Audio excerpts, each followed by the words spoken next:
C'est Pas si près, un thriller à suspense de Rachel Blackwood, tome 3, écrit par Blake Pierce, lu par Audrey. Chapitre 1er. Le cœur battant la chamade, Sophia jeta un coup d'œil furtif à son petit ami. Leurs regards se croisèrent brièvement avant qu'elle ne détourne le sien, les joues rouges d'excitation. « Es-tu sûr que nous devrions faire ça ?» chuchota Sophia, d'une voix où l'on entendait un soupçon d'appréhension, tout en regardant par-dessus son épaule, de peur qu'on ne les repère. « Détends-toi, Soph, » dit Javier pour la rassurer en lui passant doucement la main autour de la taille et en l'attirant plus près de lui sur le sentier campagnard. « Ce n'est qu'une promenade, tu n'as aucun souci à te faire. » À 18 ans, Sophia était une incarnation de la jeunesse d'une beauté à couper le souffle.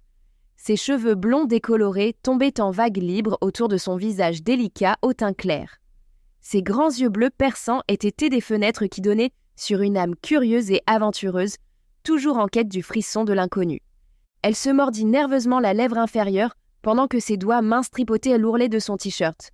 Malgré son inquiétude, l'interdit exerçait sur elle un attrait irrésistible qui la convainquait de participer à ce rendez-vous secret. Cette attitude ne ressemblait guère à Sophia, qui était responsable d'habitude, mais chez ce garçon, quelque chose la rendait audacieuse, sinon téméraire. L'objet de ses affections se tenait à côté d'elle, grand, la peau bronzée luisante de sueur, suite à leurs activités précédentes. Javier était un jeune homme d'une beauté peu commune. Ses traits ciselés étaient encadrés par des mèches brunes en pagaille qui semblaient danser à chaque coup de vent. Ses yeux marrons intenses avaient un charme magnétique. C'était presque suffisant pour faire oublier à Sophia à quel point elle était seule. Elle ne connaissait pas très bien Javier et sa mère l'avait averti très souvent de ne pas aller n'importe où avec des inconnus, surtout avec ceux qui avaient presque 10 ans de plus qu'elle. Elle lui envoya un regard en coin, timide. Ils s'étaient rencontrés à l'hôtel, une semaine auparavant, pas plus. Cependant, les choses avaient changé vite entre eux, comme si le destin l'avait voulu. Là, il la fit passer sous une branche pendante et ils furent encore plus isolés. L'hôtel n'était plus visible derrière eux. Le cœur de Sophia battit la chamade quand ils arrivèrent sur le sable doux de la plage. La beauté naturelle de l'île de Galveston les entourait. Au-dessus de leur tête, le ciel bleu sans limite allait retrouver les eaux chatoyantes à l'horizon. Des vagues arrivaient régulièrement sur la côte, où elles s'écrasaient avec une cadence apaisante qui semblait moquer le trouble intérieur de la jeune fille. « Ouah, cet endroit est beau à couper le souffle », fit remarquer Javier, dont les yeux couleur noisette reflétèrent les couleurs vives du soleil couchant. « N'est-ce pas ?» répondit Sophia en inhalant l'air salé et en oubliant momentanément son inquiétude. « J'ai toujours aimé l'océan. » Alors qu'ils se tenaient là, le vent murmura dans les hautes aignoles maritimes qui couvraient les dunes, soulignant encore plus l'isolation qu'ils cherchaient. Leurs empreintes de pas étaient les seules preuves de leur présence sur les sables autrefois immaculés. « Prête pour notre jogging ?» demanda Javier en adressant à Sophia un sourire chaleureux, censé la rassurer. « Ok », répondit Sophia en essayant d'avoir l'air aussi enthousiaste que lui. Sa poitrine se serra. Elle était partagée entre l'excitation et l'anxiété. Elle savait qu'il testait les limites, mais il y avait quelque chose de fascinant dans le frisson de tout cela. Le rendez-vous secret, les moments volés libres de tout regard indiscret. Il n'avait que quelques années de plus qu'elle. Du moins, c'était ce qu'il lui avait dit. Quand ils commencèrent à faire leur jogging le long du littoral et que leurs pieds s'enfoncèrent dans le sable humide à chaque pas, Sophia sentit son corps réagir à l'effort physique. L'afflux d'adrénaline courait dans ses veines et l'incitait à ne pas se laisser distancer par Javier, dont les jambes fortes avalaient le terrain inégal sans effort. Le soleil descendit plus bas dans le ciel, projetant une lueur chaude et dorée sur les sables de l'île de Galveston, pendant que Sophia et Javier continuaient à s'éloigner de leur hôtel. Elle remarqua que la plage auparavant bondée était maintenant désertée et n'offrait plus que des étendues de littoral intactes qui semblaient s'étendre jusqu'à l'infini. « Javier », dit Sophia en jetant un coup d'œil vers la côte maintenant petite où elle distinguait la silhouette de leur hôtel, « nous devrions probablement faire demi-tour bientôt. »« Allez, Soph », répondit-il avec un sourire taquin. « Vise un peu, nous sommes enfin seuls, loin de tous les touristes et du bruit. Profitons-en tant que nous le pouvons. »« D'accord », concéda-t-elle, incapable de résister à son enthousiasme contagieux. Cependant, quand ils atteignirent un endroit particulièrement isolé, Sophia s'arrêta. Elle hésita, haletant sous les branches qui bougeaient et se rendant compte qu'ils étaient vraiment seuls. Elle jeta un coup d'œil à Javier, qui fit un pas vers elle. Respirant lourdement lui aussi, il leva une main pour s'essuyer la sueur du front. « Approche », murmura-t-il en lui adressant son sourire séducteur. Cependant, Sophia eut comme l'impression que ce sourire était plus carnassier qu'au bar de l'hôtel où ils s'étaient rencontrés. « Javier » murmura-t-elle en reprenant son souffle. « Je ne peux m'empêcher de sentir que nous ne devrions pas être ici. »« Détends-toi, Soph » lui assura-t-il en lui effleurant le bras avec les doigts. « Nous ne faisons qu'apprécier la compagnie l'un de l'autre et cet endroit magnifique. Que veux-tu qu'il arrive ?» Il avança d'un pas vers elle, mais elle recula involontairement. S'amuser et flirter avec un homme mûr là où sa sœur pouvait la voir, c'était une chose. Mais venir ici, toute seule, c'était tout à fait différent. L'île de Galveston était une destination qu'elle avait absolument tenu à visiter. Cette île se situait au large de la côte du Texas et elle était connue pour ses plages immaculées, ses eaux cristallines et sa vie sauvage unique. Sophia regarda à l'horizon et remarqua une nuée de mouettes qui s'élevèrent dans le ciel en formation parfaite. Elle recula brièvement, mais son pied glissa sur le sable meuble qui se trouvait sous elle et elle trébucha. « Oh là !» s'écria-t-elle, mais Javier réagit vite. Elle laissa échapper un petit cri aigu, mais Javier avait seulement essayé de l'attraper avant qu'elle ne tombe. Il la stabilisa. L'inquiétude était gravée sur ses beaux traits. « Ça va ?» demanda-t-il d'une voix anxieuse. « Oh, oui !» bafouilla-t-elle en sentant la chaleur monter dans ses joues. « J'ai juste dû trébucher, j'imagine. » Ils échangèrent un rire penaud et la tension qui avait régné entre eux disparut pendant un moment. Quand Sophia avança d'un pas, elle sentit bouger le sable sous ses orteils, les grains chauds et soyeux contre sa peau. Au-dessus, le soleil brillait puissamment dans un ciel bleu éclatant. Sa chaude caresse couvrait encore tout l'horizon pendant que l'astre de lumière approchait lentement mais sûrement des pics montagneux lointains, jetant une lueur dorée sur la vaste étendue de plage qui s'offrait à eux. « Je veux repartir », dit-elle lentement. Javier lui tenait la main. « Oh non, non, allez, restons. »« Si !» dit-elle avec plus d'insistance. Il la rapprocha un peu de lui d'un air gai, mais elle ne le trouvait pas si gai que ça. « Javier, je t'en prie, lâche-moi. » Il la regarda en fronçant les sourcils et dit « Tu sais, je n'ai pas été entièrement honnête avec toi à l'hôtel. » Elle déglutit en le regardant fixement dans les yeux. « À quel sujet ?» bafouilla-t-elle. « Soudain, il fronça les sourcils et laissa sa phrase inachevée. « Et c'est quoi ça ?» demanda-t-il soudain, l'attention attirée par quelque chose qui dépassait du sable près de leurs pieds. « Ouh !» dit instinctivement Sophia en clignant des yeux et en se les protégeant de l'éclat aveuglant du soleil, tout en essayant de voir ce qui avait attiré l'attention de Javier. « Là !» montra-t-il en pointant le doigt vers un objet de forme étrange à moitié enfoui dans le sable. Pendant que la brise salée décoiffait Sophia, ils contemplèrent l'objet, elle et Javier. On aurait dit une racine d'arbre qui dépassait du sable, sauf qu'elle ne ressemblait à aucune des autres racines d'arbres qui les entouraient. C'était comme si cette racine-là avait été arrachée et que ses extrémités avaient été fendues et écartées. Ne serait-ce que pour pouvoir se concentrer sur autre chose, Sophia tendit une main et tira sur la racine. Elle était beaucoup trop molle pour être une racine.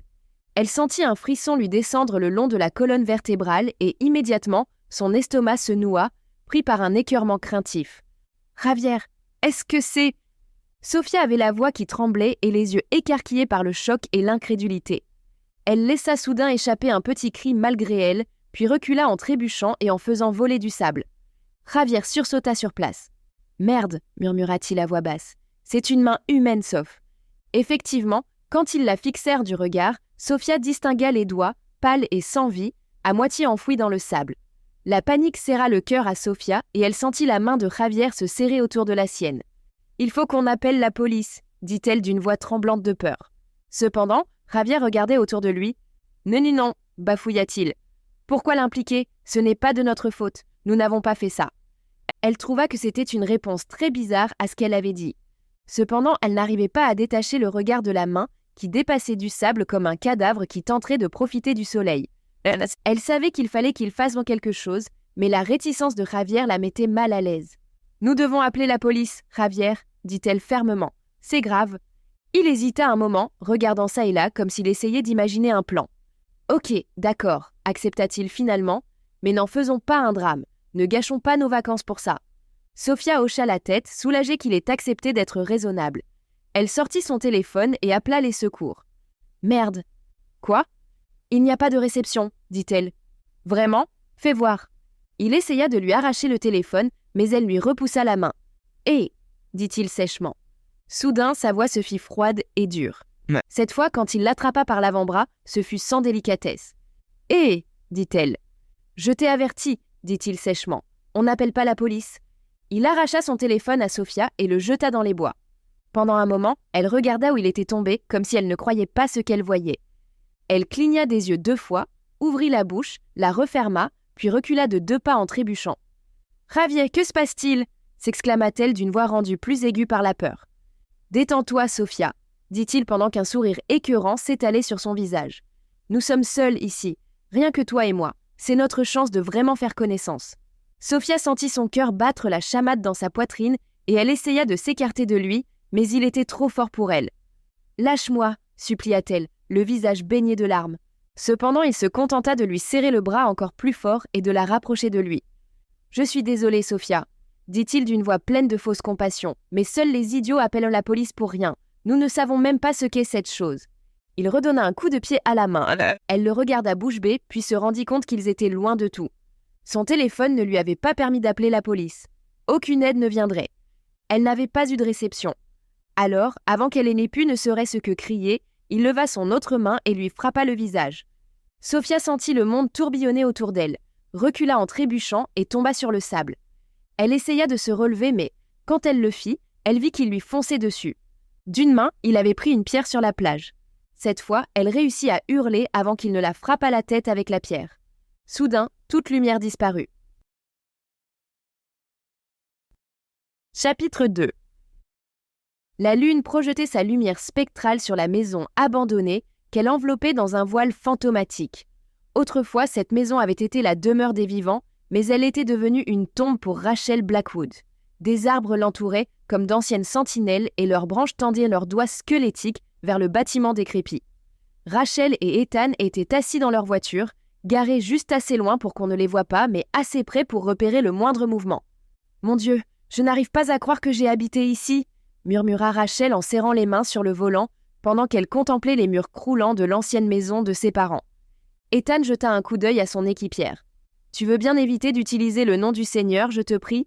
dit-il de son accent traînant du sud poli comme d'habitude, avant de conclure sa phrase par un petit sourire faible et nerveux, comme s'il craignait qu'elle ne se fâche.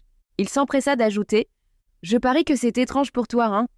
Elle ignora sa première phrase, car elle savait qu'ils avaient eu des éducations si différentes qu'il était inutile d'essayer de lui demander de renoncer à son sens de la bienséance. En outre, d'habitude, Ethan était comme un golden retriever excité. Il voulait plaire et il débordait d'énergie. Rachel hocha la tête et inspira profondément pour se remettre de ses émotions. Elle jetait constamment des coups d'œil au téléphone qu'elle tenait et où elle avait repéré les 3 intrus qui avaient été filmés par la caméra de surveillance cachée dans l'ancienne maison de ses parents. Aucun mouvement. La caméra montrait une pièce vide.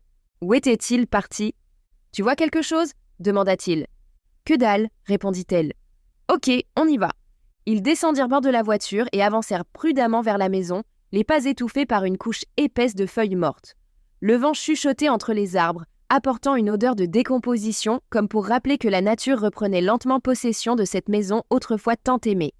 Alors qu'ils approchèrent de la maison, Rachel sentait son cœur battre la chamade contre sa poitrine et son battement de tambour muet semblait résonner dans le calme de la nuit. Rachel ne pouvait s'empêcher de ressentir une prémonition, comme si des yeux invisibles surveillaient leurs moindres mouvements. Cependant, elle n'avait pas le temps d'avoir peur. Il fallait qu'elle se concentre sur sa tâche actuelle. « Souviens-toi » chuchota Ethan d'une voix à peine audible, « il faut qu'on reste discret. S'il y a quelqu'un à l'intérieur, nous ne voulons pas l'inviter à s'enfuir. » Elle ne répondit pas, car elle considérait que répondre aurait été en contradiction avec cet avertissement. Comme elle avait vécu dans les bois pendant des années, elle avait les sens très affûtés et ses compétences en observation et ses réflexes étaient d'une sensibilité extrême. Quand ils approchèrent de la maison, elle scruta les alentours, à la recherche de signes d'activité, comme une lumière fugitive derrière une fenêtre ou un bruit de pas dans un taillis. Mais mis à part le craquement inquiétant des arbres et le ululement distant d'une chouette, tout était silencieux. Ensemble, ils se rapprochèrent discrètement du bâtiment délabré. Chacun de leurs pas était mesuré et mûrement réfléchi. Quand ils approchèrent du bâtiment, Rachel vit les restes de la maison de son enfance, la balançoire cassée qui pendait mollement d'un arbre, les rosiers non taillés qui ressemblaient maintenant à des ronces entremêlées. Une bouffée de nostalgie s'attaqua à sa détermination, mais elle l'écarta et se concentra sur sa mission actuelle. Penchée contre le vent, Rachel tendit une main vers le portail rouillé. Les gonds grincèrent sous la pression laissant échapper un craquement guttural qui résonna dans la nuit. Elle grimaça, car elle savait que ce son risquait d'alerter ceux qui se trouvaient peut-être dans la maison de son enfance. « Ok, on avance », chuchota-t-elle en adressant un hochement de tête à Ethan. Il le lui rendit. Ses yeux reflétaient la détermination inflexible de son équipière. Au-dessus d'eux, le clair de lune qui brillait entre les branches projetait des ombres inquiétantes sur le sol pendant qu'ils avançaient vers l'entrée latérale. Le cœur de Rachel battait la chamade dans sa poitrine. Elle se concentrait sur le craquement régulier des feuilles qu'ils écrasaient sous leurs pas fermes. La porte latérale était à peine visible, cachée derrière une épaisse couche de lierre qui avait recouvert le mur au cours des années. Quand Rachel tendit une main pour l'ouvrir, elle se retrouva momentanément fascinée par les enchevêtrements du lierre qui lui rappelaient vivement que la nature reprenait implacablement possession des lieux abandonnés. Une autre partie d'elle-même reconnut ce sentiment pour ce qu'il était. Son subconscient voulait s'enfuir. Elle ne voulait pas entrer dans cet espace. Elle déglutit. Il lui fallait des réponses. Elle avait installé les caméras dans la vieille maison de ses parents quand elle avait découvert que des squatteurs l'occupaient. Personne ne savait ce qui était arrivé à ses parents tant d'années auparavant, et maintenant, Rachel espérait qu'elle le découvrirait. Il y avait peu de chances parce que ces voyous qui traînaient par là qu'ils soient plus que des voleurs de cuivre. Mais dans une affaire non résolue, il valait mieux avoir une piste incertaine que pas de piste du tout. « Rachel, concentre-toi », lui ordonna gentiment Ethan en la ramenant au moment présent. Elle hocha la tête en serrant les doigts autour de la poignée au métal froid. Elle poussa la porte avec une attention délibérée. La porte s'ouvrit vers l'intérieur et ils virent le vestibule sombre qui s'étendait au-delà. Ils échangèrent un coup d'œil avant de se glisser à l'intérieur avec des mouvements fluides et silencieux. « Reste près de moi », avertit-elle Ethan à voix basse. Elle ployait sous le poids des souvenirs. L'odeur de renfermé et de décomposition remplissait ses narines, contrastant fortement avec l'odeur fraîche de la nuit texane qui s'étendait juste devant la porte. Rachel et Ethan avancèrent prudemment dans le vestibule sombre, scrutant chaque ombre pour y débusquer un intrus éventuel. Autrefois bleu vif, la tapisserie pendait maintenant en lambeaux, comme le linceul d'un fantôme, et ses bords recourbés s'écartèrent des murs. « On commence par la cuisine », chuchota Rachel d'une voix à peine audible. Le moindre mot lui semblait lourd, accablé par le poids du passé auquel elle avait longtemps cherché à échapper. Ethan hocha la tête, plissant le front par concentration alors qu'ils approchèrent de la porte. Elle s'ouvrit en faisant grincer ses gonds rouillés, et Rachel vit la pièce où elle avait pris beaucoup de ses repas pendant son enfance. « Tu vois quelque chose ?» demanda-t-elle, le cœur battant la chamade dans la poitrine pendant qu'ils entraient en C. « Rien jusque-là », répondit Ethan en fouillant les lieux du regard. Le plan de travail était couvert de poussière et des toiles d'araignée s'étendaient entre les placards comme de la dentelle délicate. Pourtant, il n'y avait aucun signe de dérangement, aucune indication que quelqu'un soit venu troubler les souvenirs qui étaient détenus entre ces murs. « Continuons », dit Rachel en avalant la boule qui s'était inexplicablement formée dans sa gorge. Elle savait qu'ils avaient peu de temps, et pourtant, la maison semblait exiger qu'elle lui prête attention, lui murmurer des secrets qu'elle était seule à pouvoir entendre. Ils continuèrent leurs recherches, inspectant méthodiquement le salon et la salle à manger. Dans chaque espace, Rachel entendait les échos des rires et de l'amour qui l'avaient autrefois rempli. Cependant, il n'y avait toujours aucune trace des intrus. « On monte », ordonna Rachel. Mue par une urgence croissante, elle passa devant son équipier et monta l'escalier grinçant aussi silencieusement que possible. Instable, la rampe trembla quand Rachel la toucha, ce qui prouvait que la décomposition avait progressé en son absence. Quand ils entrèrent dans la chambre principale, Rachel sentit un frisson soudain descendre à toute vitesse le long de sa colonne vertébrale. Cette chambre était un sanctuaire du passé, une capsule temporelle qui préservait les souvenirs de ses parents dans chaque objet qui la décorait. « Par ici », chuchota-t-elle brusquement. Ses yeux avisés avaient aperçu quelque chose d'anormal. Les planches de parquet situées près du pied du lit avaient été arrachées, car leurs bords étaient là fendus et élimés. « À ton avis, que cherchait-il » demanda Ethan d'une voix inquiète pendant qu'il la rejoignait à côté des planches endommagées. « Ça pourrait être n'importe quoi », murmura Rachel en réfléchissant à toute vitesse, tout en essayant de reconstituer le puzzle. « De l'argent, des choses de valeur, ou peut-être même quelque chose de plus personnel. » Elle se tut et fronça les sourcils. Elle regarda fixement le bois fendu. Ses parents n'étaient pas riches, ils ne l'avaient jamais été. Pourquoi est-ce qu'un groupe de sauvages serait entré et aurait arraché les planches du parquet ? Elle fronça les sourcils en croisant les bras et en contemplant les planches fendues et élimées. Rien d'autre n'avait été dérangé. Ils étaient venus directement ici, comme s'ils avaient su qu'il y avait quelque chose sous les planches du parquet. Rachel regarda fixement dans les trous sombres du plancher. Son regard curieux ne trouva que toile d'araignée et clous rouillés. Elle se pencha légèrement et contempla l'intérieur, examinant le bois comme un cadavre. Alors que la main de Rachel effleurait le bord tranchant de l'ouverture, un éclair de lumière soudain attira son attention par la fenêtre. Des phares de voiture. Ethan se tourna brusquement, lui aussi. Il avait repéré la lumière une fraction de seconde après son équipière. Elle se figea, le cœur battant la chamade dans la poitrine, puis scruta la nuit sombre. Là-bas, juste au-delà du bord de la propriété, elle les vit, les 3 intrus vêtus de sweats à capuche, montés en toute hâte dans une berline noire quelconque garée dans la rue tranquille. « Rachel, on fait quoi ?» chuchota Ethan, les yeux écarquillés. « Il décampe. »« Couvre-toi les oreilles !» avertit-elle. Les intrus se préparèrent à s'en aller sur les chapeaux de roue, sûrement impatients de s'échapper avec les secrets qu'ils avaient trouvés cachés sous les planches du parquet. À moins qu'ils n'aient rien trouvé. Rachel ne mit qu'une fraction de seconde à se décider. D'un seul mouvement rapide, elle sortit son arme de son étui d'une main stable et ferme, malgré le tremblement d'anticipation qui se propageait dans ses doigts. Quand la voiture commença à s'éloigner, elle visa en concentrant toute son énergie sur la cible qui se trouvait devant elle. « Désolée les gars », marmonna-t-elle à voix basse en appuyant sur la gâchette. La détonation résonna dans la nuit tranquille, brisant le silence comme le carreau de la fenêtre. Le tir de Rachel atteignit sa cible. Le pneu de devant de la voiture explosa et le véhicule dévia de sa trajectoire. La voiture s'écrasa contre un réverbère voisin.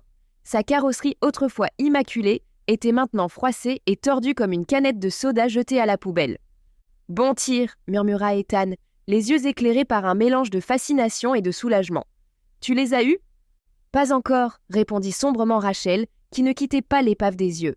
Elle s'assura que le véhicule soit immobilisé, puis descendit au pas de course dans l'escalier et sortit par la porte d'entrée. Pendant qu'elle courait avec agilité sur les feuilles qui craquaient, les perles tressées dans les mèches de ses cheveux tapaient contre le côté de sa peau olive et son regard d'aigle ne quittait jamais les intrus qui sortaient de l'épave en trébuchant, une panique désespérée dans le regard. Ils jetèrent un coup d'œil affolé autour d'eux, cherchant où s'enfuir pendant qu'ils s'éloignaient à pied. « Rachel, attends !» cria Ethan en les poursuivant derrière Rachel, mais elle était déjà en mouvement. Les intrus jetèrent un coup d'œil derrière eux, le visage spectral dans le clair de lune. Ils coururent plus vite, tentant désespérément de s'éloigner de la folle alarme. Le monde autour de Rachel devenait flou, tel un kaléidoscope de couleurs, pendant qu'elle se rapprochait d'eux.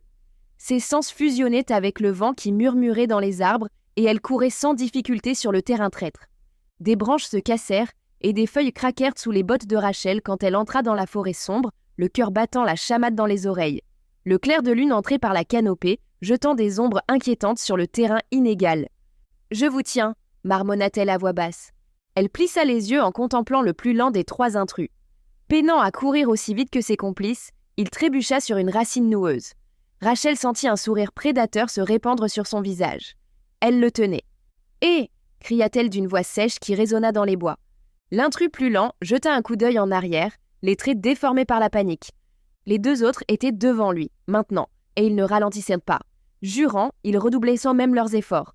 L'homme plus lent trébucha, écarquilla les yeux et accéléra, pompant frénétiquement les jambes. Cependant, c'était en vain, car Rachel se rapprochait déjà. Quand les 2 autres intrus disparurent dans l'obscurité, elle se concentra sur sa proie. « Je vous en supplie !» s'écria l'homme le souffle coupé et d'un air désespéré. « Je ne veux pas d'ennui !» Rachel ne s'embêta pas à répondre. Cela n'aurait servi à rien. Avec la grâce d'une panthère, elle bondit en avant et tacla l'homme au sol. « Sortez-vous de moi !» cria l'intrus en se débattant contre la poigne de fer de Rachel. Elle l'immobilisa et ses doigts trouvèrent le bord de sa capuche, qu'elle lui arracha du visage. Elle ne le reconnut pas. Il avait les cheveux bruns, une barbe mal rasée et des yeux bleus perçants qui luisèrent de peur et de colère. Il se débattait contre elle, mais elle le tenait fermement en l'évaluant de ses yeux froids et calculateurs. « Qui êtes-vous » demanda-t-elle en fouillant l'âme de l'homme de ses yeux marrons profonds. « Dites-moi pourquoi vous étiez dans ma maison. »« Je vous en supplie, » gémit-il. « C'est seulement un malentendu. »« Mauvaise réponse » grogna Rachel en serrant la main autour de son cou. Quand Rachel vit l'homme regarder partout, à la recherche d'une solution qui n'existait pas, elle comprit qu'elle le tenait. Il allait parler et elle allait l'y forcer. L'air nocturne débordait de tension et le chant lointain des cigales procurait une bande sonore obsédante au drame en cours. Rachel examina le visage de l'intrus, essayant encore de le reconnaître, s'attendant encore à moitié à voir un visage familier, peut-être un homme de son passé qui lui en voulait ou cherchait à se venger. Au lieu de cela, Elle regardait un inconnu. Ses traits déformés par la peur et le désespoir n'avaient aucun secret à lui livrer. Il ne faisait qu'approfondir le mystère et nourrir son besoin de réponse. « Qui vous a envoyé ?» demanda Rachel d'une voix tendue dans laquelle elle retenait à peine sa fureur. « Pourquoi êtes-vous ici ?»« Ah, avocat !» fut tout ce que l'homme parvint à bafouiller en haletant superficiellement. « Je veux mon avocat. » Mauvaise réponse une fois de plus, grogna Rachel en lui serrant encore plus fort le cou. Elle réfléchissait à toute vitesse en essayant de reconstituer le puzzle qui se trouvait devant elle. Quelque chose lui disait que cet homme ne travaillait pas seul. De plus, les autres avaient réussi à lui glisser entre les doigts. Elle insista en cherchant des traces de reconnaissance ou de tromperie sur le visage de l'homme. « Dites-moi tout ce que vous savez ou je jure que je vous ferai regretter d'avoir mis le pied sur cette propriété. »« Je sais que dalle !» répondit-il en tremblant de peur sous l'étreinte inflexible de Rachel. « Crétin !» cracha Rachel en sentant monter son agacement. Elle jeta un coup d'œil à la maison, à l'endroit où l'on avait volé leur vie à ses parents. Cet homme n'était qu'une pièce du puzzle, mais il fallait qu'elle découvre toute la vérité. « Bien !» grogna-t-elle en plissant les yeux et en réfléchissant. « Vous voulez un avocat ? Vous en aurez un juste après que je vous aurai enfermé et inculpé d'effraction, de violation de propriété et de tout ce que je trouverai d'autre. Je vous en supplie, laissez-moi partir, supplia-t-il d'une voix à peine audible pendant que des larmes lui coulèrent sur le visage. Je ne suis pas celui que vous cherchez. Il ne ressemblait pas à un dur. Il ressemblait à un étudiant ou à un comptable. En fait, il tremblait sous elle et il semblait avoir peur. Peut-être pas, concéda Rachel en réfléchissant déjà à ce qu'elle allait faire. Chercher les autres intrus et suivre cette trace jusqu'au bout, aussi amère que soit sa conclusion, mais vous êtes un bon début. « Rachel !» cria Ethan depuis les ombres d'une voix clairement inquiète. « Nous devons l'évacuer avant que quelqu'un d'autre n'arrive. »« Exact !» acquiesça-t-elle en refusant que ses émotions lui dictent sa conduite plus longtemps. Le vent murmura dans les arbres au-dessus d'eux, et cela lui rappela doucement que la nature regardait toujours, attendait toujours. « Allons-y !» dit-elle en relevant brutalement l'homme qui tremblait. « Vous allez nous dire tout ce que nous voulons savoir, je peux vous le jurer. »« Ah, avocat !» répéta-t-il d'une voix étranglée, mais Rachel voyait la résignation dans ses yeux. Il était piégé et il le savait. Une cacophonie de sons nocturnes agressa les oreilles de Rachel quand elle entraîna brusquement l'intrus en le tenant fermement par le biceps. L'odeur terreuse de sol humide lui remplit les narines et se mélangea à l'odeur âcre de caoutchouc brûlé de l'épave de la voiture. « Avancez !» grogna-t-elle d'une voix grave et menaçante qui évoquait le grondement distant du tonnerre. « Vous êtes en état d'arrestation. » L'homme obéit en trébuchant, le visage terrifié sous le clair de lune qui passait au travers du feuillage dense de la canopée. Rachel le poussa brutalement vers leur voiture qui attendait, cachée dans les ombres de la rue bordée d'arbres. Elle sentait la présence d'Ethan juste derrière elle, aussi rassurante qu'un orage qui venait à point de nommer mettre fin à la chaleur étouffante d'un été texan. « Que qu'allez-vous me faire ?» bafouilla l'intrus en regardant tantôt Rachel, tantôt Ethan. « Ça dépendra de votre niveau de coopération, répondit Rachel avec un regard aussi inflexible que les racines d'un chêne centenaire. « Ah, avocat !» répéta l'homme une fois de plus, le front couvert de sueur comme s'il se tenait sous le soleil de midi. Elle lui serra le bras plus fort en sentant monter sa colère, mais elle se retint de répondre, lui donna un autre coup et le poussa vers leur véhicule qui les attendait. Chapitre 3. Rachel se réveilla en sursaut, allongée dans son propre lit, de retour dans son appartement chichement meublé. Il lui fallut une seconde pour se souvenir de ce qui s'était passé pendant que sa tête rebondissait sur l'oreiller.